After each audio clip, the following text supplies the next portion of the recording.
Selamat sore teman-teman. Selamat sore. Apakah semuanya sudah bisa mendengar suara saya? Bisa, Ibu. Ya, di sini sambil kita menunggu Ibu Anis untuk join, pada kesempatan kali ini saya akan menjelaskan materi mengenai prinsip assessment. Sebelum menjelaskan materi, ada baiknya kita berdoa terlebih dahulu. Berdoa menurut agama dan kepercayaan masing-masing.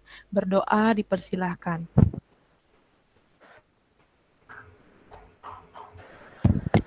Berdoa selesai. Ini Bu Anis belum join ya? Mungkin ada masalah. Mungkin sinyal, Ibu. Ya, sepertinya terkendala sinyal. Mungkin dari teman-teman bisa mencoba untuk menghubungi. Oh ya, ini ibunya sudah join. Terputus. Oh ya, terputus Bu. Nah, tadi kita sudah melewati pembukaan dengan doa Ibu Anis. Oke. Baik, untuk sekarang kita akan lanjut ice breaking sederhana ya, sebentar biar nggak terlalu tegang. Mungkin ini teman-teman udah mulai lelah matanya, otaknya panas, pinggangnya mungkin sudah mulai sakit. Tapi saya salut dengan semua teman-teman yang luar biasa, sudah memasuki hari ke-9 masih semangat. Senior-senior saya seperti Bu Retno, Bu Anis, Ibu Ferianti, dan Kak Tika. Semuanya semoga selalu dalam keadaan sehat dan lindungan Tuhan. Sungkara, amin ya. Nah, di sini saya akan memberikan ice breaking sederhana. Misalnya, ketika saya bilang 1, maka ibu-ibu jawab dengan sebanyak 3 kali. Kalau saya bilang 2, maka ibu-ibu menjawab dengan la. Kalau saya bilang 3, ya. La. Ya, 2 itu la. Kalau 3 itu ye. Paham Ibu-ibu? Ye. Ya. Kita mulai saja. 1. O. 2. La. 3. Ye. 3. Ye. 2. La. 3. Ye. 1. O. Oke, masih semangat sekali ya. Tepuk tangan dulu buat diri kita sendiri semuanya. Teman-teman, di sini saya akan masuk menjelaskan mengenai prinsip assessment. Untuk slide-nya akan saya tampilkan.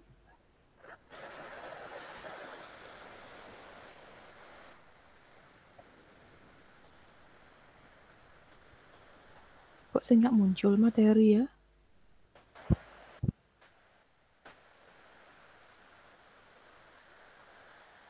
Pelan-pelan coba kayak tadi punya saya. Sebentar ya Bu-Ibu, ini laptopnya ada mengalami sedikit gangguan.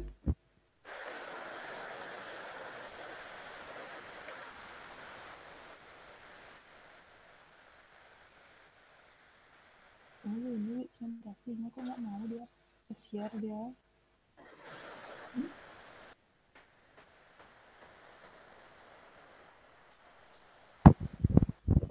Dia nggak ada di sini. Dia nggak ada.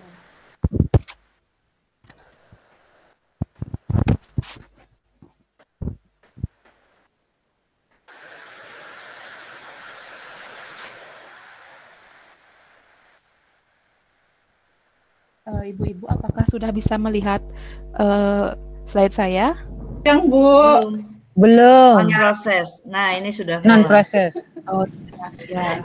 Aduh, semuanya blank, termasuk otak saya ngeblank. Saya akan menjelaskan mengenai prinsip assessment. Nah, tentunya ibu-ibu sebagai guru, semua rekan-rekan sudah tidak asing dengan. Iya, ini masih gini dia softwarenya yang nggak bisa Bu Anis, tolong di-off-kan mute. Ya. Ibu-ibu, apa sudah semuanya bisa melihat? Sudah.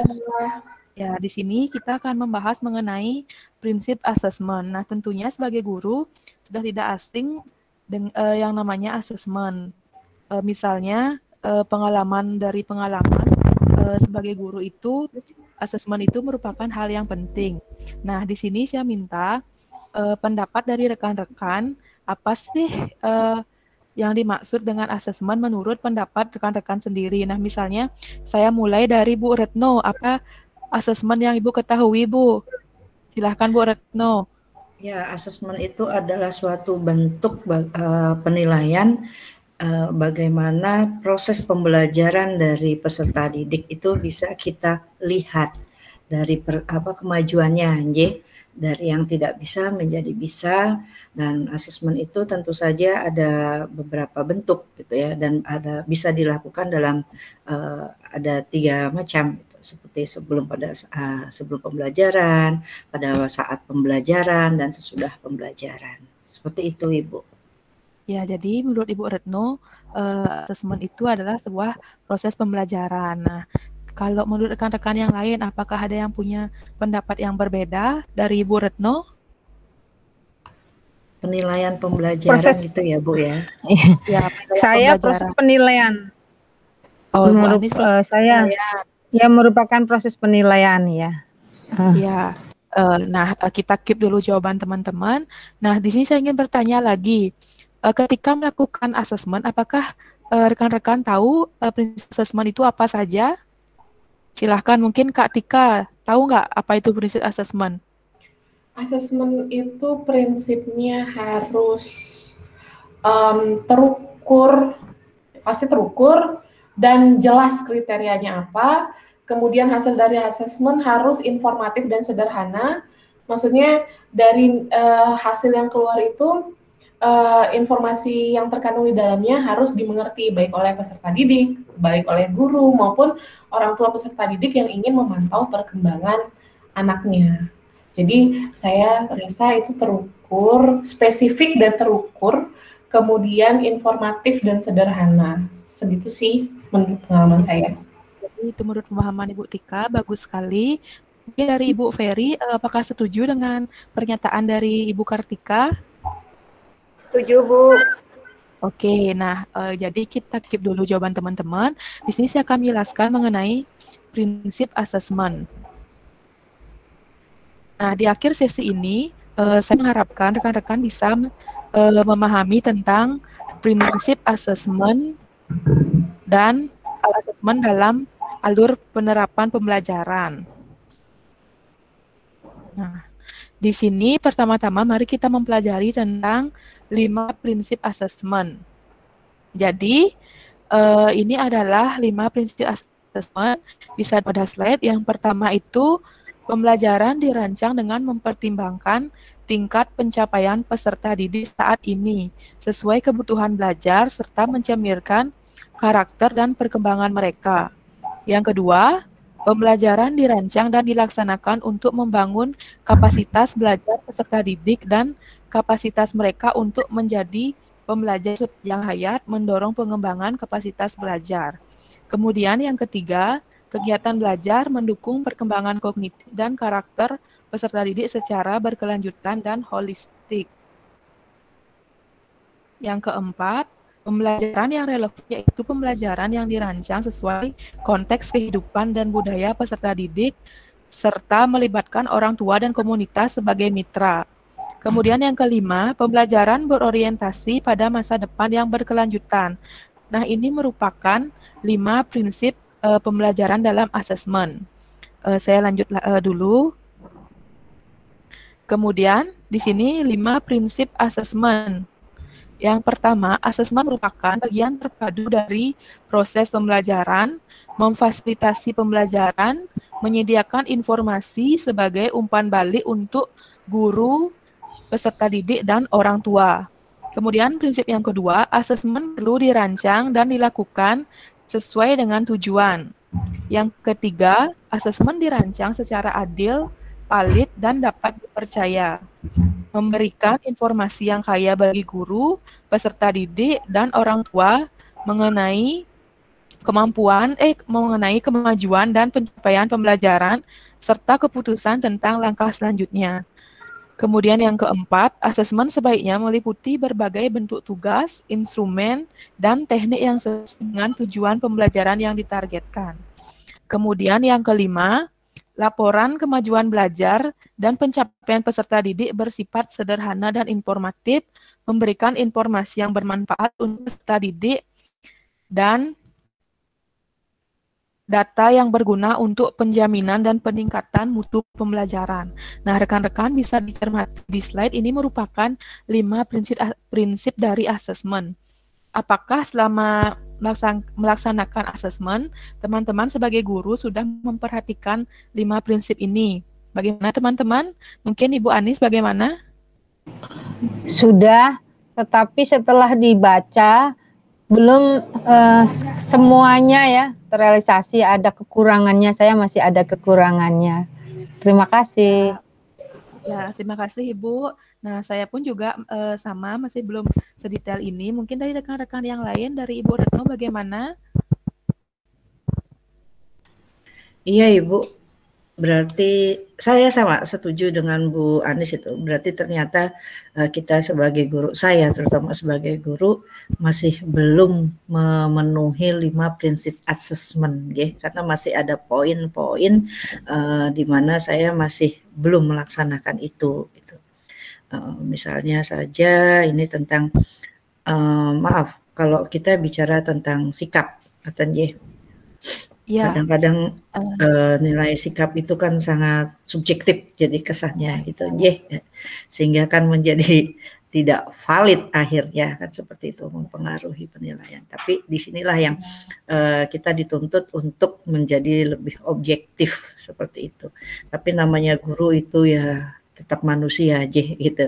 Itu yang ternyata saya harus lebih bisa memposisikan gitu ya. Guru sebagai guru, bukan guru sebagai manusia pada saat penilaian nantinya gitu. Nah ini sesuatu yang baru dan insya Allah nanti saya bisa melakukan 5 prinsip asesmen ini. Terima kasih Ibu.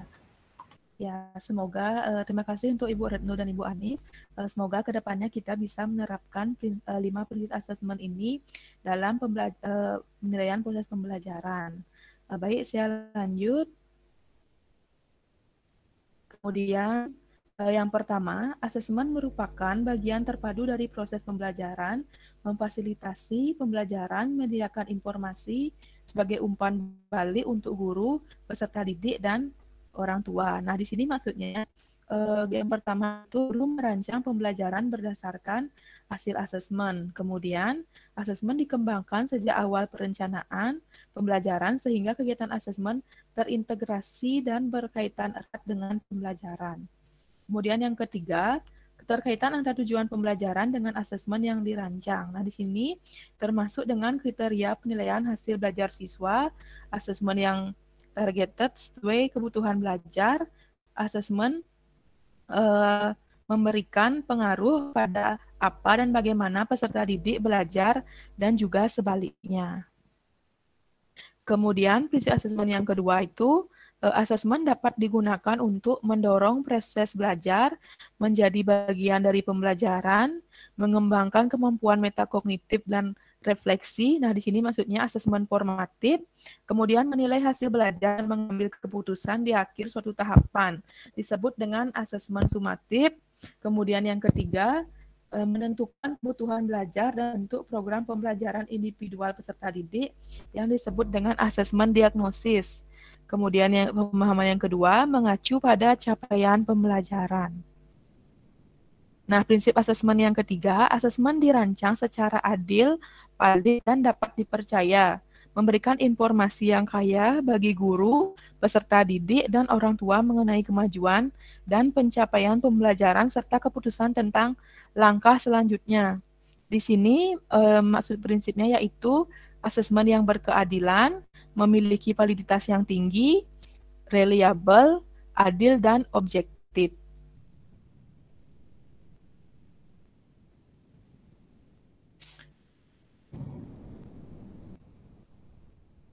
Kemudian prinsip asesmen yang keempat, di sini guru diberikan otonomi yang luas dalam merencanakan dan menggunakan jenis teknik asesmen dengan mempertimbangkan. Nah, ini dipertimbangkan. Yang pertama, karakteristik mata pelajaran. Yang kedua, karakteristik dan kemampuan peserta didik. Yang ketiga, capaian pembelajaran. Yang keempat, tujuan pembelajaran. Dan yang kelima, sumber daya pendukung yang tersedia. Nah, di sini hal yang perlu dihindari, kita perhatikan tanda seru ini. Yang pertama, berfokus pada asesmen sumatif. Nah, di sini kita sebagai guru tentunya tidak boleh berfokus pada asesmen sumatif saja. Yang perlu dihindari kedua, teaching to the test. Kemudian yang ketiga, instrumen asesmen tidak sesuai dengan tujuan pembelajaran. Yang keempat, melaksanakan asesmen hanya sebagai alat untuk mendapatkan data nilai untuk pengisian raport.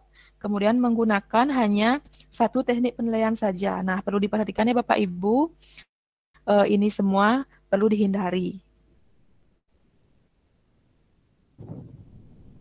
Kemudian prinsip asesmen yang kelima itu, nah di sini misalnya hasil penilaian memberikan makna yang relatif sama untuk semua mata pelajaran.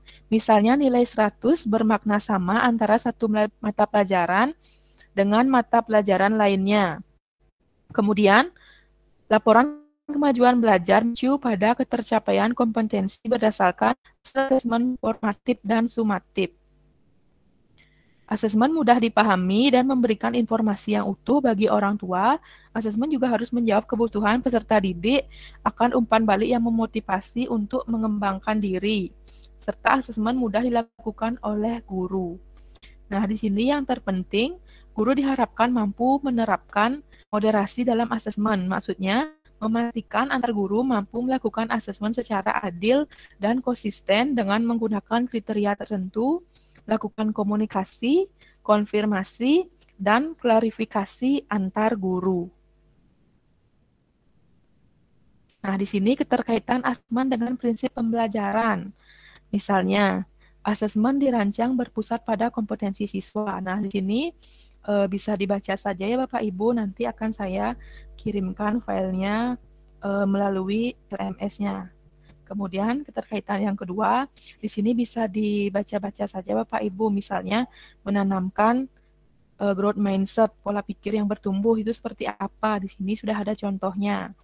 Kemudian keterkaitan yang ketiga, asesmen sebagai bagian dari pembelajaran mencakup kompetensi pada ranah sikap, mengembangkan karakter sesuai dengan profil pelajar Pancasila, menstimulasi kemampuan berpikir tahap tinggi. Misalnya seperti HOTS itu ya. Nah, ini yang keempat, asesmen dirancang berpusat pada anak. Orang tua dan masyarakat dilibatkan dalam proses pengambilan keputusan terkait pembelajaran, lingkungan belajar, dan dengan iklim yang positif untuk semua peserta didik, sehingga setiap individu merasa aman pada lingkungan belajar. Nah, yang kelima itu pembelajaran berorientasi pada masa depan yang berkelanjutan. Nah, contohnya itu misalnya zaman sekarang itu revolusi industri 4.0 itu pemanfaatan teknologi informasi dan komunikasi untuk meningkatkan kualitas pembelajaran dan asesmen. Nah, sekarang kita akan belajar mengenai alur asesmen. Nah, alur asesmen itu ada 3 Bapak Ibu, ada tahap persiapan, tahap pelaksanaan, dan tahap evaluasi. Inilah tahap-tahap asesmen yang harus kita kuasai sebagai guru. Bapak Ibu, itu presentasi dari saya. Nanti untuk filenya bisa dipelajari lebih lanjut, saya akan kirimkan di kolom chat. Untuk sekarang, saya akan memberikan tugas kelompok kepada Bapak Ibu. Ibu Ferianti dan Ibu Kartika kelompok 1, Ibu Retno dan Ibu Anis kelompok 2. Nah, untuk soalnya, nah ini soalnya. Nah, ini soalnya yaitu diskusi. Setelah mempelajari materi dari narasumber, silahkan diskusikan pertanyaan berikut. Hanya ada satu soal, bagaimana asesmen dapat dirancang sehingga relevan dengan konteks kehidupan dan budaya peserta didik. Silahkan soalnya di-capture dulu, masing-masing kelompok mendapat soal yang sama. Saya berikan waktu 5 menit untuk berdiskusi. Silahkan Bapak Ibu berdiskusi. Pendek kuning keuangan waktunya, Dek.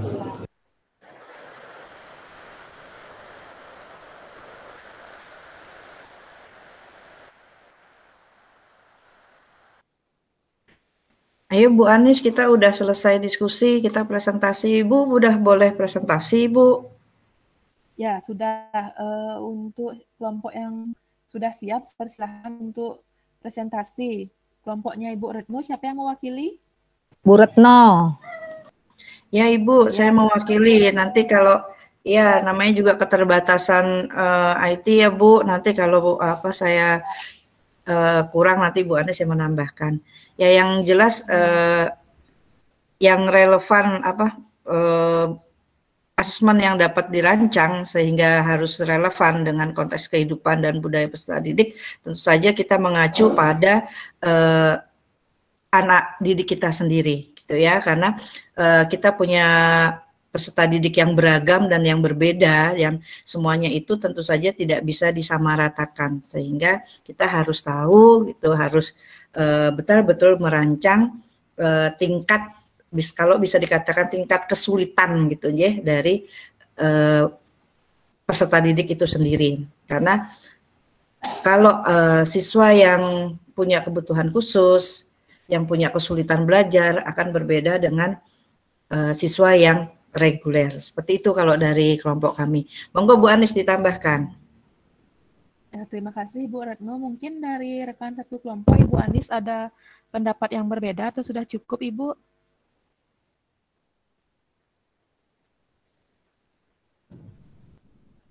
Bagaimana Ibu Anis? Mungkin sudah cukup. Kita lanjutkan ke kelompok 2. Kelompoknya Ibu Kartika dan Ibu Ferianti. Apakah ada jawaban yang berbeda dari kelompok 1, kelompoknya Ibu Retno dan Ibu Anis? Silahkan Ibu Kartika atau Ibu Ferianti untuk memaparkan hasil diskusinya. Ya, Ibu Ferianti silahkan. Jadi bagaimana asesmen dapat dirancang sehingga relevan dengan konteks kehidupan, budaya, dan peserta didik. Nah, kita dalam merancang asesmen itu harus kita sesuaikan dengan peserta didik. Nah, dalam membuat asesmen itu kita harus lihat dulu bagaimana karakter peserta didik, budayanya, sehingga kita bisa mengukur apa yang dipelajari oleh peserta didik. Mungkin dari kawan saya, Ibu Kartika, ada yang mau menambahkan? Ya, terima kasih Ibu Ferianti. Ibu Kartika mungkin cukup Ibu? Cukup, saya setuju dengan pendapat Bu Retno dan Bu Feri tadi. Ya, nah di sini pemahaman rekan-rekan sudah sangat bagus mengenai prinsip asesmen. Saya akan cukupkan sampai di sini. Untuk penugasan, saya akan menugaskan rekan-rekan untuk membuat mind mapping mengenai prinsip asesmen berdasarkan pemaparan materi yang sudah saya jelaskan. Silakan ibu-ibu membuat mind mapping, buat di kertas A4, kemudian di-scan dan kirimkan melalui email saya. Sudah mengerti ibu-ibu? Sudah Ibu. Ya, jika sudah mengerti, apakah dari rekan-rekan ada pertanyaan? Jika tidak, saya cukupkan sampai di sini. Baik, tidak Bu, cukup. Tidak Ya, Bu. Terima kasih Bu. Terima kasih. Terima kasih rekan-rekan. Jika tidak ada pertanyaan, saya tutup dengan doa. Mari kita berdoa bersama. Berdoa mulai. Berdoa selesai. Terima kasih rekan-rekan. Sampai jumpa berikutnya. Sampai jumpa. Terima kasih. Sampai jumpa. Terima kasih. Terima kasih.